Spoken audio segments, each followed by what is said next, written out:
You're live. Welcome to the John Paul Show. Well, I was waiting for the rest of the. Ladies and gentlemen, boys and girls, live from the Ministry League studios in North Georgia, each week with John the Professor Podine and Paul Superman Sperlin, and with producer Caleb Sampson behind the glass on the Ministry League Network. And on all your other favorite platforms, here with all your ministry talk and the latest in news and sports. It's the John and Paul Show live.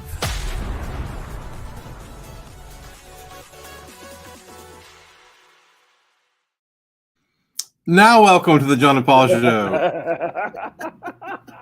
Behind the glass is may or may not have a Caleb brain Sampson freeze. doing all kinds of crazy things. And we appreciate him for doing that. With me, as always, here's John Podine. I'm Paul Sperlin. This is the John and Paul Show, brought to you by Ministry League. You can find everything at the website, ministryleague.com, and everything social media at Ministry League. Download the app. It is free. We now officially have hit 100,000 users of the device. Thank you to Tyler for giving us that update. And this is the show. Find stuff at John and Paul Show live.com or johnandpaulshow.com and get information there. This is John. I'm Paul. What's up? Oh man, you know what? That did catch us off guard a little bit. I was sitting there taking notes and doing some things, and I was like, "Wait, what? Where'd the music go?" Yeah. But it's all right. A little rainy day up here in North Georgia, but it was hot this morning, Paul. When I walked out of the house, I was like, what in the world? It was like only 59 or 60 degrees. And I was like, this is a hot 59 or 60 degrees. And it's going to be in the 70s when the day's over. I know. Which weird. Bad storms later. But other than that, it does. It does. Alabama has gotten, from what I hear, I know Caleb could probably tell us about some of that, even though he's not there. But they had some pretty harsh winds over the past few days. And so prayers for anything going on as far as that goes. We got a 50% chance of rain today in the North Georgia mountains area, and so that's going on. We do want to give a big shout out to our sponsors. Big thank you to Heritage Christian University in Flowtown, the Piedmont Road Church of Christ right here, as I sit, as I live, as I breathe here in Marietta, Georgia, the Piedmont Road Church of Christ, and of course the Calhoun Church of Christ, a little north of me, northwest of me a little bit, with John Podine up there at the Calhoun Church. Got to pay the bills and everything. Really appreciate all those good folks for helping us and making this definitely show. Got to pay the bills. Thank you for our elders for paying our bills. That's right. The lights are on. Thanks, guys. The lights are on. The piano's still sitting back there. The fireplace is not going. You know, it's all good. Yeah, y'all should know John is not sitting in the worship area, so we're good. Every time he says piano, I worry somebody's going to say something or send us a note. I'm like, we know, we get it. That's all right, whatever. It's just his house. Whatever, people. Yeah, it's just his house. Just my house. It's always sunny. It always looks the same outside. So I have a little story I got to share. Yes, Paul. I think you do need to share it with everybody that's on live right now. It will, it will be curtailed for content and time's sake, because we don't want anyone to not get their time in or whatever. I wake up this morning, I get ready, I get the kids ready. Stephanie is finally better. Thank you for asking. Folks asking where Stephanie. She's had the flu all week, so I've been. It's gotten her down. She doesn't get down much, but it does happen. She is better. Thank you to our good Lord for allowing that to happen. She's better. But this morning, as I got in the truck, I knew I was on empty. I said, we got to leave a little early, got to get gas. And I noticed I couldn't find my wallet anywhere. I couldn't find my wallet anywhere to purchase the gas. Lainey grabs my phone. I know what she's doing. She says, I can find your wallet. I said, okay, where is it? And she looked, she said, oh, it's in Marietta. So it's at the church building. I'm like, why in the world would I leave my wallet at the church building? So I'm driving in. I kept thinking what might have happened. I drop off all the kids. I get to the office. I remember, I parked in the back parking lot last night. We had parking lots all around the building. And so I parked in the back parking lot because I was going in to teach class in the drama room ironically enough, the drama room last night for our K5 kids. You like drama. Yeah, something like that. But anyway, so yesterday was a long day. Let's go back. Yesterday was a long day. A lot happened. We won't get into the details, but a lot of things dealing with people, good people in situations, trying to help them, and which kept me mostly out of the office yesterday. I was out about helping people do some things, and it's been a long week. It's been a little bit of a struggle bus. I'm gonna be honest. I'll share a little bit of struggle this week, but we've gotten through it. We're doing good. Everything's fine. Well, at the end of the day, I'm in the parking lot about to leave. Everybody's gone. The teenagers that run up the stairs. So I know they're about out. Someone's fixing to hit the alarm, so it's time to go. And I'm at my truck, and let me just say, I adjust some things as far as putting some things in my truck to leave, and I set my wallet and my keys on the back of the truck, and I leave. As I leave, I grab my keys, and I did not grab my wallet, and I drive home. For me to drive home, those Piedmont Road folks, I'm on Piedmont Road. I go all the way, turns into Barrett Parkway, go almost all the way up, I'd say half a mile, and apparently it falls right off my truck. So this morning I look for it. I can't find my wallet anywhere. What do? I look at my phone. I find where it is. It's half a mile up the road. I drive up the road. I have to park my vehicle off the road because I don't want to park on Piedmont Road. It's kind of busy and people go. Yeah, it's going to say it's probably not a good place to park. Not a good place to park. So I'm running to where it is. I'm falling on my phone. People are staring at me watching. I finally get the middle medium, and I get running back and forth. It's probably 10 feet off from where the phone says that it is, which still to me is golden. There's no way. Let me say right now, if you don't put AirTags on your wallet, thank you. You've got to do it. It's got to be done. It is a lifesaver thing. This show brought to you by Apple. So anyway, thank you for that. Gotta have it. I'm back. My wallet is all tattered. Did it get run over a bunch? Oh yeah. Oh yeah. Got ran over. Poor Paul. Yeah. Oh yeah, but they're all there. I mean, that's good. The life of Piedmont Road, Ministry League, Exposure Youth Camp, Paul and Stephanie Sperlin could all be gone, but it was still there. So what that tells me is no one is walking the streets of Piedmont Road late at night, Wednesday night. Okay. Especially not in the median, Paul. Especially, well, it was on the side. I was in the median watching where it was. It sat right on the top edge of the corner of the road curb. It's like it's right there. And I looked up far away, and I thought, well, this is a little off site from where the locator said, but I thought that looks like it could be it, unless it was. So anyway. Yes, this show may not have been happening today. Piedmont Road and everything like that. I'm sorry, what? This show may have not have been happening today if you could not have found your wallet. Well, it's late start. It's 11 o'clock, so we definitely have a late start. Yeah. Well, Paul, I am glad that you found your wallet because I would not have answered your phone call if I'd have known that you had lost your wallet because you would have been like dying. Oh yeah, that's why I called to say I'd be a little late because of that. Yeah, for sure. But hey, we are glad you found your wallet, and hey, that is there is a positive of the AirTags and finding things, and I have it on mine too because I lost mine a couple of weeks ago. It was in another person's vehicle, and I was just like, "Oh, where'd it go?" and found it.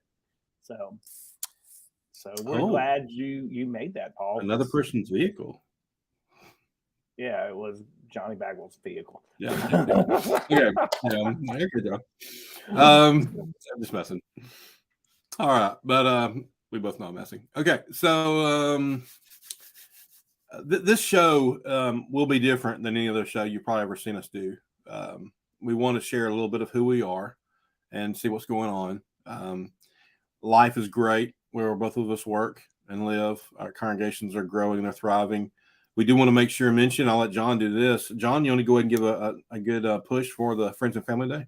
Yeah, if you're in the Northwest Georgia area or just you decide you want to come over and have a wonderful day for worship and fellowship, this is our Friends and Family Day coming up.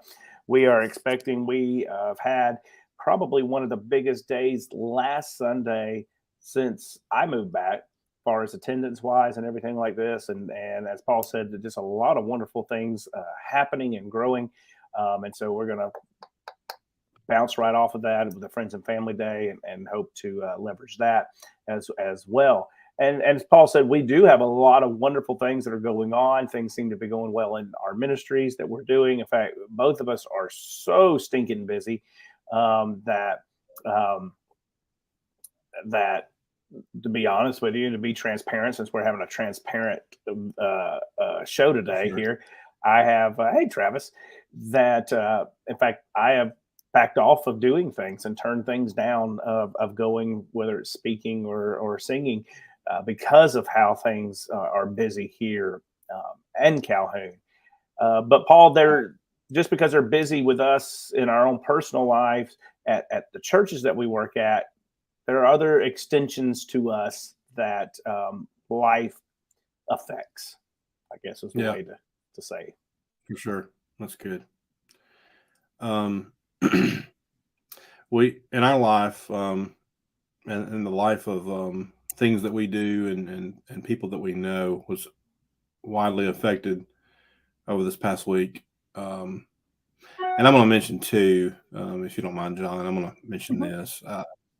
I want to ask people to please keep in your prayers Viola Woods and Caitlin Woods and their family. Caitlin's brother Rashawn passed away last night.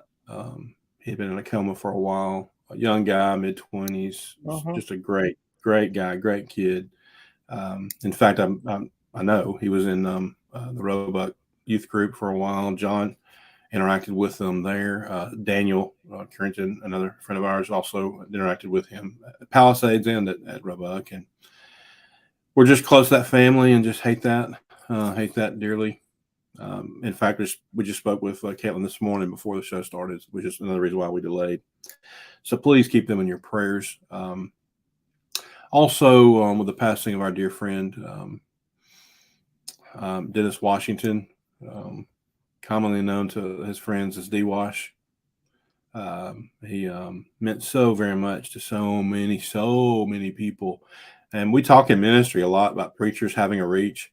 I don't know anybody that never reached than Dennis Washington. Yeah. He was just so kind to everybody. So basically, we're going to end our show differently than we ever have before. And we're going to spend some time, John and I are, with some memories, maybe nothing specific, just some traits, some things that we knew and loved about our brother Dennis, and things that he did, the impact he made with our lives, and things that we were involved with him. But also, John, his demeanor and how that he seemed to always answer the phone. He seemed to always be there every time you needed him, and there with the information you needed when you needed it. And he just seemed to always be there. And I don't know, I could just go on and on, but that's what today's show is about. We're going to honor our good friend Dennis. Yeah, and one thing, Paul, I think you nailed something a second ago. A lot of people think kingdom work or working for the Lord means you've got to work in a church building or do some sort of ministry and things like this. And Dennis was somebody who enveloped the idea, you do kingdom work everywhere you go. And everything that you're involved in. And yes, he did stuff for a church, and for years he's the one who really Dale Jenkins put something up the other day, yesterday I believe, about something Jerry said about Dennis when he was going to start and got their TV program going. I don't know if you remember, for those in the Birmingham area, you'll know that the TV program that Roebuck Parkway ran for years. Doing that. Well, that was Dennis that was behind all of that and getting all that stuff going. And from him working in Birmingham as a meteorologist and Fox 5, Rick Carly, is that how they say his name? Carly? Yeah. He put out a huge thing about Dennis because they worked together a few times. And so just to see that, it shows you somebody who, and it shows that kingdom work isn't inside a church building. It's about interacting with people every single day of our lives. And there's nobody, I think, that Paul, and we got a lot of people we know in ministry, but I don't know if there's anybody that's affected more people than maybe what Dennis did. And far as, not quote, working for a church, if that makes sense of what I'm saying. Yeah.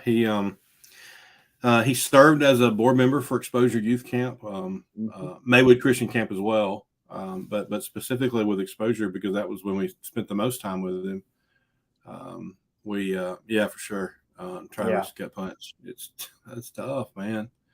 And I've been telling people, and John, I'm gonna admit my guilt here. I kept thinking he was a few years older than me, but Dennis was. I mean, he was 49. He was younger than me.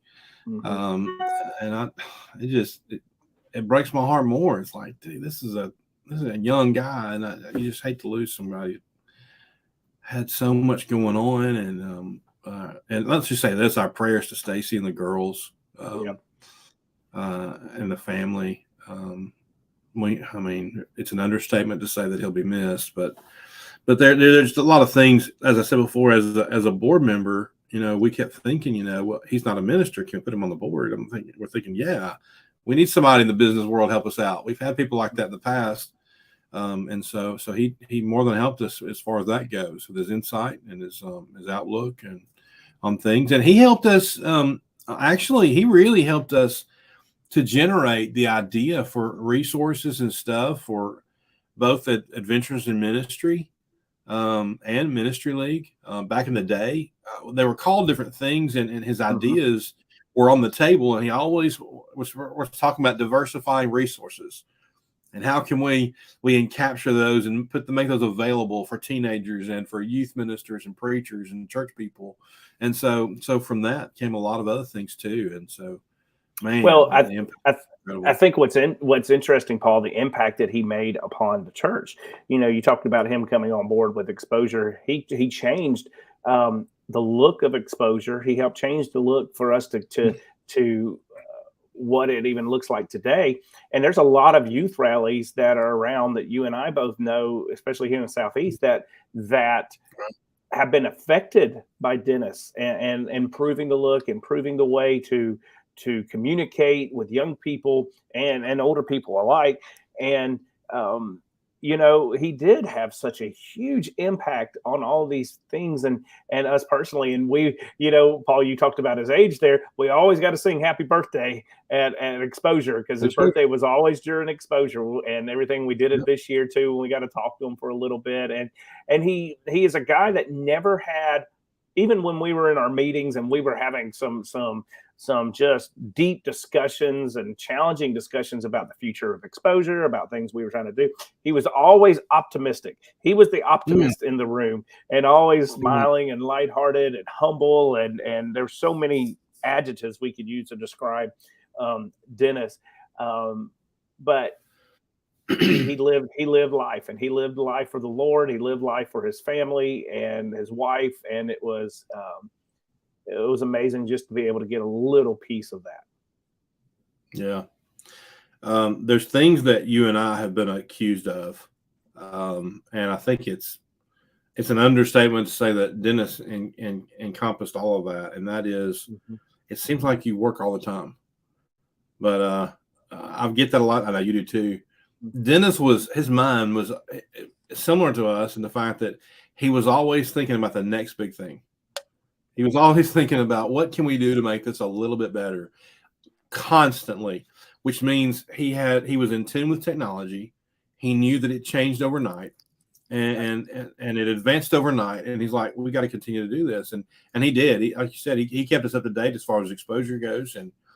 And with that, he was the master of AV. There's a lot of congregations in the Southeast region of the United States that are equal to the task to what's going on with today's society in presentation of worship because of Dennis, not just because of him, but also because of people like Jackson Dean and Hardison Moles and he influenced them. Yeah, he got them influeed them. I remember Jackson and I were chit-chatting about it, and because he couldn't just believe it, because he would call Dennis all the time and they would talk about stuff.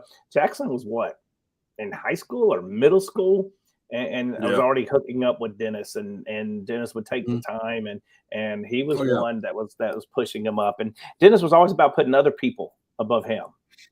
Yep. And never trying to take credit for it and everything like this. And so even those birthday songs we'd sing for him, he did not want it. No. He did not want it. He never wanted to be on the stage. He didn't want to be on the stage. He just wanted to do his thing. And you're right. He wanted to make everybody else look good. And for some of us, that was a really tough job. But he yes, I know, man. I've been working at trying to get better, Paul. I'm sorry. Yeah, you're the one talking about. But he did. He really thought more of everybody else and less of self, and it just he just encompassed the thing that we need to strive to be like. You know, a lot of people probably don't know, Paul, that he had worked for television and he had done some stuff on his own and had his own business and everything going. That a few years back, that's when he went and Alabama Power hired him to improve their image, to show people the beauty that is in the state of Alabama. And it's like a hidden gem that a lot of people don't know about. And Dennis did some amazing things with their videos and their pictures. I know Alabama Power and the Southern Company are hurting too right now because of the things that Dennis did. But, Paul, I want to spend some time talking about this nasty disease that he fought, for the last how long? At least a year and a half or so. I think so. And we had our good brother Travis on here a second ago saying stuff, and because Travis went through it. And those are two people I don't know who had the most positive outlook facing the things that they were facing with leukemia than Travis and Dennis. And even when Dennis was like, "Yes, I'm done," and and then it go into remission, and then a few days later it's back, and everything like this, he still kept it, and just wonderful examples about how to face crises in our lives. We spoke. Me and Dennis spoke just last week, before they left to come back to Alabama, and he was just so upbeat. But even a month or so before that, when he was waiting and talking about the transplant and everything, he was so, like you said, he was so positive and it's just crazy. And it was an M2Y. And Travis is still listening. He can tell me. He don't know exactly. Was it 2 or 3 years ago when Travis came back, and he actually gave a presentation based on his experience. And we talked about it. I mean, he was in a hospital room. He was in the hospital bed in Huntsville Hospital. And he mentioned how that I lay in this bed and I looked across the street and saw them building something. Well, it's one of the hotels we use for exposure now. And I'm like, I'm going to put you in that hotel one day. And it's there. It's that Hampton Inn. And so it's just kind of neat. But these guys, as you say, these guys are so positive. There's something similar about both of them, and it's something that all of us can try to work on. And that is the fact that, God is and was the priority of their life. Yeah. And everything that they do, everything you see Ben and Travis do, and everything you see that Travis is a part of, and everything you see Dennis do, everything is about what can we do to not just raise other people up, what can I do to make people know who God is? And that's a powerful feeling. It's a powerful understanding that with God in our life, that I have reason to be positive. And like I said, I was on the phone with Caitlin earlier. It is so tough to explain to somebody who belongs to God, when they pass from this world, they're on their way to the Lord. They're in paradise. They're just waiting for everybody else. It is so tough for us to hone that in because we miss them so much. But it all comes back to our relationship with God, and where are we, and where's it going to take us? And I'm just so thankful to Travis and Dennis for that. Paul, the post that Daniel created for us for exposure, and talking about Dennis, he quoted that person, 1 Thessalonians, about we don't weep as those who don't have hope, because we do know that Dennis is in a better place. And though it may be tough on us and definitely tough on his family, we know he is in a better place, and we are going to see him again. For sure. The last couple of days have been kind of surreal. I remember when when was the morning? I guess it was a couple of mornings ago that I guess it was a couple of mornings the day Dennis passed that we got the message from Dale had sent you and me that Dennis was in ICU in Gadsden. And I think we were all shocked because our good friend Heath, who also serves with us on the board, that has been so influenced by Dennis and vice versa. Heath had just posted a picture on Facebook from Sunday. I guess he was at Heritage Place in Birmingham, and he looked great, and it was all exciting, and he was positive and upbeat, and he was here home in between treatments, and then a couple of days, and then that turned quickly. Well, what's more crazy than that, he wasn't at Heritage Place because I talked to him after that. We had that conversation. He was at Deerfoot. They met at the Mexican restaurant.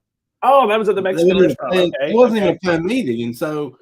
But they saw each other that day. That makes it even more special, I think. But yeah, it was it's crazy how things can, man. They can turn in a second, and I think all the lesson we learned from this is make sure if you got stuff to do here, take care of it.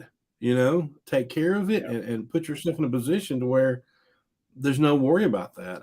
I'd much rather our tears be about we miss you than our tears being about I'm afraid I'll never see you again.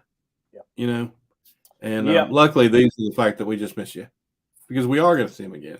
And so it's just our job to live that right life to make sure and meet him there.